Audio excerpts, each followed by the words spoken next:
ইহুদিরা বিশ্বে কি গন্ডগোলটা করেছে ওটাও জানা দরকার আছে না নেই? আছে। রাসূলুল্লাহ তৌফিক দান করেছেন বা করছেন, এই জন্য আমরা স্বতঃস্ফূর্তভাবে বলি আলহামদুলিল্লাহ। সকলে যারা সরে বলি আলহামদুলিল্লাহ। আমরা একটা দ্বীনি প্রতিষ্ঠানে এসেছি যেখানে হযরতে উলামায়ে কেরামের শিক্ষা গবেষণা চলে, যেখান থেকে আমরা হাফেজ, কারি, মাওলানা, মুফতি পাই। তাদের দ্বারাই আমরা ইসলামিক আইন, কানুন, বিধান, মুয়াজ্জিন, ইমাম এ সমস্ত আমরা পেয়ে থাকি। এই জায়গায় আমরা এসেছি তার বাৎসরিক উন্নয়ন কল্পে এই অনুষ্ঠানে বিভিন্ন উলামায়ে মুখনিসৃত কথা আমরা শুনেছি। যা শুনেছি তা আমলের জন্য যথেষ্ট। আমাদের ব্যক্তি জীবন আছে, আমাদের সমাজ জীবন আছে, আমাদের পারিবারিক জীবন আছে। এসব নিয়েই আমরা এই পৃথিবীতে এসেছি, আবার এই পৃথিবী ছেড়ে আমরা চলে যাব। জেনে রাখো, ইসলাম ছিল, মুসলমান ছিলেন, বর্তমান ইসলাম আছে, মুসলমান আছেন, ভবিষ্যতে ইসলাম থাকবে, মুসলমান থাকবেন। ঠিক না বেঠিক? আবার কোরআন শরীফে যে সমস্ত কথাগুলো বলা আছে সেগুলো পৃথিবীর বড় বড় বৈজ্ঞানিকগণ, মুসলমান হোক অমুসলমান হোক, তারা পড়াশোনা করে গবেষণা করে দেখেছে যে কোরআন যা বলেছে তা সব ঠিক বলেছে। এমনকি গবেষণাগর তারা যখন কোনো জায়গায় কিছু পায়নি তো কোরআনের হাতিয়ার করে তারা আবার গবেষণার উপরে উন্নতি করেছে।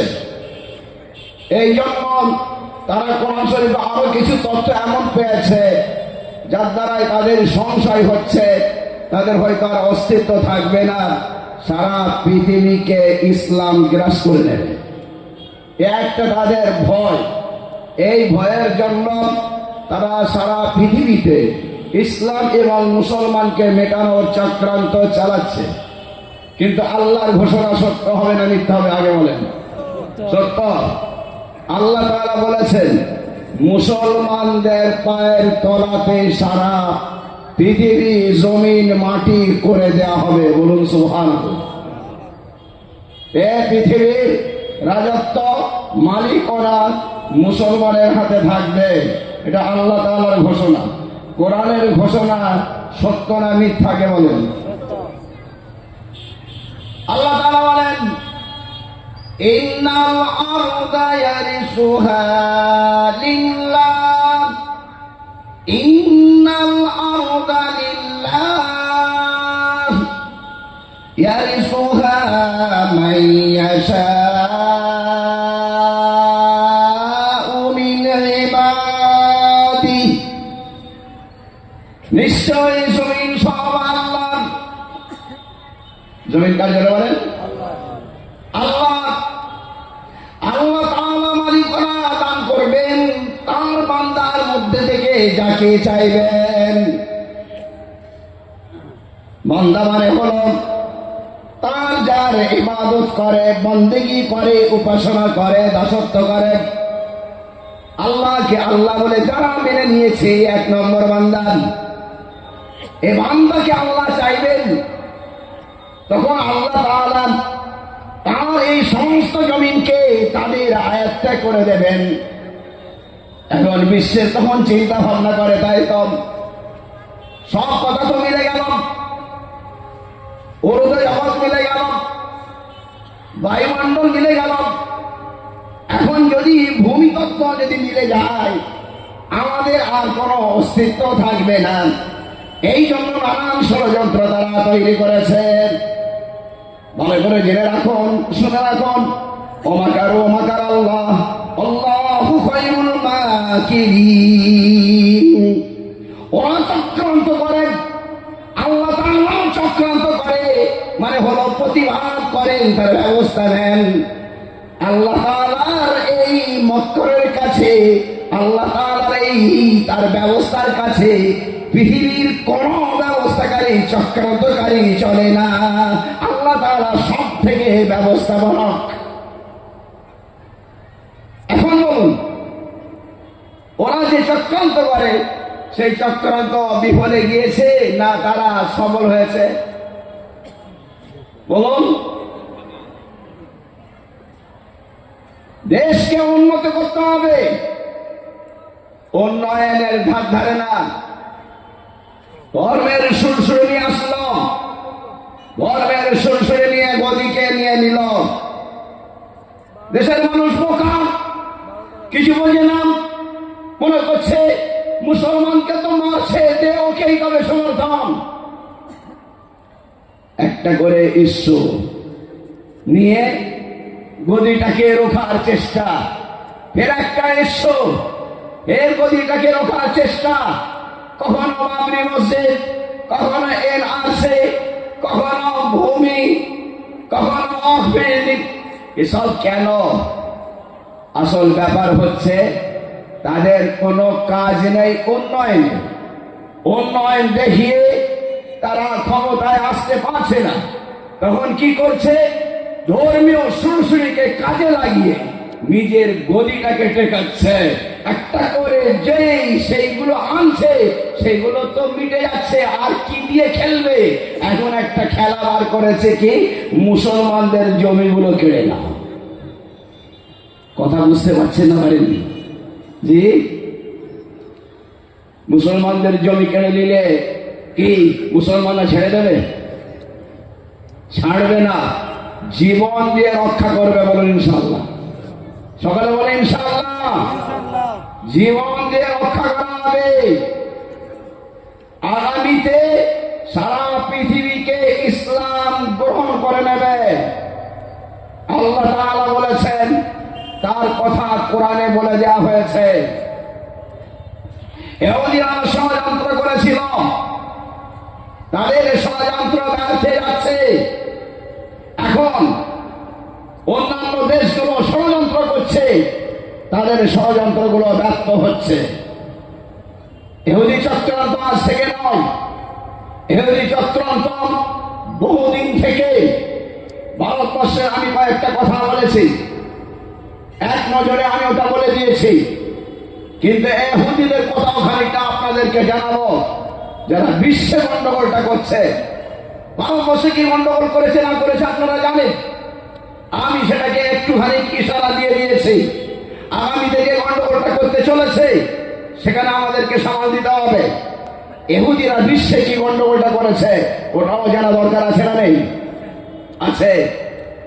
রাসূলুল্লাহ সাল্লাল্লাহু আলাইহি সাল্লামের আগে ইহুদিরা দোয়া করত, আল্লাহকে বলতো, আল্লাহ শেষ নবীকে আমাদের মাঝে প্রেরণ করুন। সব সময় দোয়া করত, আর তার উসিলায় আমাদের দোয়াকে কবুল করে নিন। ইহুদিরা এটা বলতো। আল্লাহ তাআলা দেখলেন কে সব নবী আমি পাঠিয়েছি ইহুদিদের মধ্যে, কিন্তু ইহুদিরা এমন বিগড়ানো বাঁকা জাত, ওরা সোজা হয়নি, ওরা সব সময় কাজ হয়েছিল।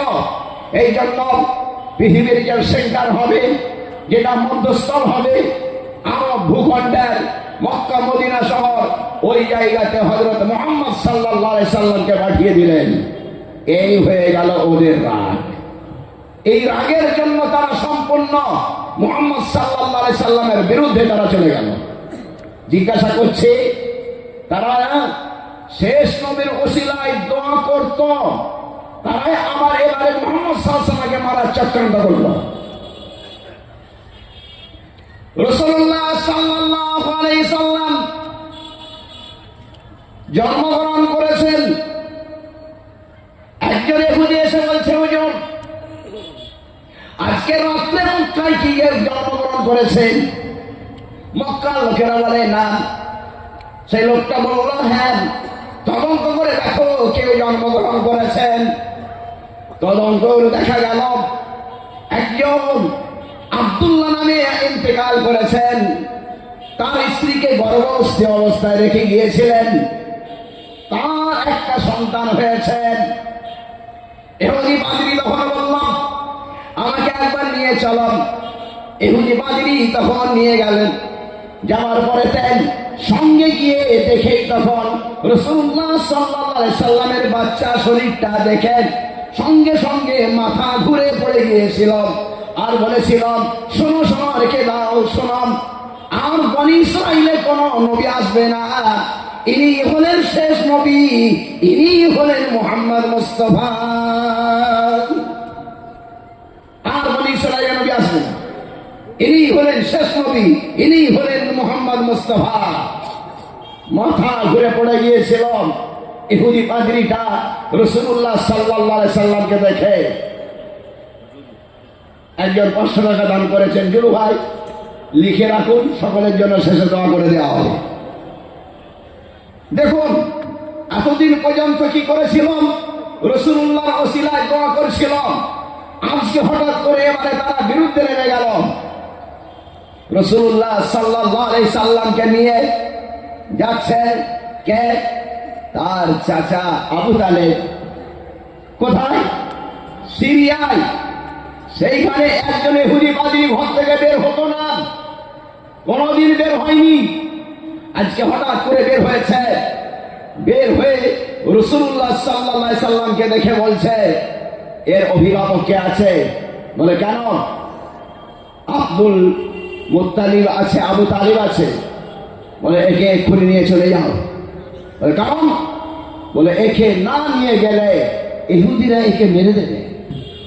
দেখুন ইহুদিরা শেষ নবীর ওসিলা দিয়ে দোয়া করেছিল, যখনই জানলো শেষ নবী আমাদের মধ্যে নেই তখন সঙ্গে সঙ্গে তার বিরুদ্ধে হয়ে গেছে, মারার চক্রান্ত করেছে। শুধু তাই নয়, ইন্তেকালের পরে পর্যন্ত চক্রান্ত হয়েছে। ইহুদিদের মধ্যে সব থেকে বেশি নবী এসেছে। নবী আসা ভালো না খারাপ? সকলে বলবে ভালো। আর একটা প্রশ্ন, বেশি আসা ভালো না খারাপ? বেশি আসা ভালো নয়। কি বললাম? নবী বেশি আসা ভালো নয়, আসা ভালো, বেশি আসা ভালো নয়। যদি কথা না বুঝতে পারেন তবে ভালো করে শুনুন। এক জায়গায় একটা রোগ বেরিয়েছে, রোগ দেখা দিয়েছে, সেইখানে কিছু ডাক্তার বাবুরা গেলেন, চলে আসলেন, তারপরে আবার হাসপাতালে ডাক্তার বাবুরা গেলেন, চলে আসলেন, তারপরে বিশ্ব স্বাস্থ্য সংস্থার লোক সেখানে যাচ্ছে। জিজ্ঞাসা করছি ওই এলাকাটা ভালো না খারাপ? খারাপ। ডাক্তারে ভালো হয়ে গিয়েছিল মানে রোগটা ভালো হয়ে গেছে। ডাক্তারে ভালো হয় না, হাসপাতালে ভালো হয় না, কেন্দ্রীয় হাসপাতালে ভালো হয় না, তারপরে বিশ্ব স্বাস্থ্য সংস্থার লোক দিয়েও ভালো হয় না। এর মানে হলো ও জায়গাটা খারাপ হয়ে গিয়েছে, ওখানকার লোকগুলো আর ভালো হবে না। এর মধ্যে সব থেকে বেশি নবী এসেছে। অত নবী কোন জাতির মধ্যে আসেনি, সব থেকে বেশি নবী এসেছে। আর এই নিষ্পাপ নবী বিনা পয়সায় তারা জীবন খেদমত করেছেন জাতির জন্য, তাদেরকে তারা নামাক করে কতল করেছে। আল্লাহ তাআলা বলেন ওয়ায়াকতুলুনাল আনবিয়া বিগাইরি হক, না হক করে তারা আম্বিয়াদেরকে কতল করত। ওয়ায়াকতুলুনান নাবিয়িনা বিগাইরি হক, না হক করে নবীদেরকে তারা হত্যা করত। নবী রাসূলকে হত্যা করা এটাই হলো ওদের কাজ। শুধু এটাই নয়, শিশুদেরকে হত্যা করা, নারীদেরকে বাঁচিয়ে রাখা, এই তাদের কাজ হতো। ওয়ায়ুযাব্বিহুনা আবনাআহুম, নিজেদের পুত্র সন্তানকে তারা বলি দিত। ওয়াস্তাহিউনান নিসা, আর নারীদেরকে তারা জীবিত রাখতাম, মনে করতে এটা ভোগের বস্তু, এটাকে বাঁচিয়ে রাখো। আর ওর বাচ্চাগুলোকে তারা হত্যা করতাম। বাচ্চা হত্যা করা আর নবীদেরকে হত্যা করা এটাই হলো তাদের কাজ। কত বড় বিগ্রাম জাতি! এই জাতিতে সব থেকে বেশি নবী। রাসূলুল্লাহ সাল্লাল্লাহু আলাইহি সাল্লাম বলছেন এমন কোন সময় তাদের কাছে অতিবাহিত হয়নি নবী নেই। একজন নবীর ইন্তেকালের আগে আরেকজন নবী রেখে দিয়ে তবেই তার ইন্তেকাল করানো হয়েছে। আজকে জিজ্ঞাসা করছি, আমাদের কাছে আমাদের নবী সাল্লাল্লাহু আলাইহি সাল্লাম জীবিত আছেন? না, আমাদের কাছে হযরত মুহাম্মদ সাল্লাল্লাহু আলাইহি সাল্লাম মাটির উপরে নেই, তিনি আমাদের কাছ থেকে পর্দা নিয়েছেন। এই ১,৫০০ বছরে মুসলমান জাতিকে বিগড়ে গেছে। টুপি আছে না নেই? দাড়ি আছে না নেই? কোরআন আছে না নেই? হাদিস আছে না নেই? নামাজ আছে না নেই? সব কিছুই তো যে যার জায়গায় রয়েছে। মুসলমান জাতি বেগড়ালো না।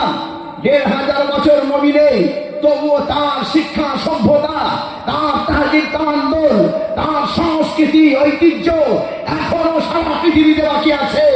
কিন্তু ওরা এমন বিগড়ানো জাতি, নবী থেকে শূন্য না হওয়া সত্ত্বেও তারা বিগড়েছে। তাদেরকে সোজা করার জন্য যুগে যুগে নবী প্রেরণ করা হলো, সব নবীদের সঙ্গে দুর্ব্যবহার করলো, বড় বড় নবীদেরকেও হত্যা করতে পারলো না। কিন্তু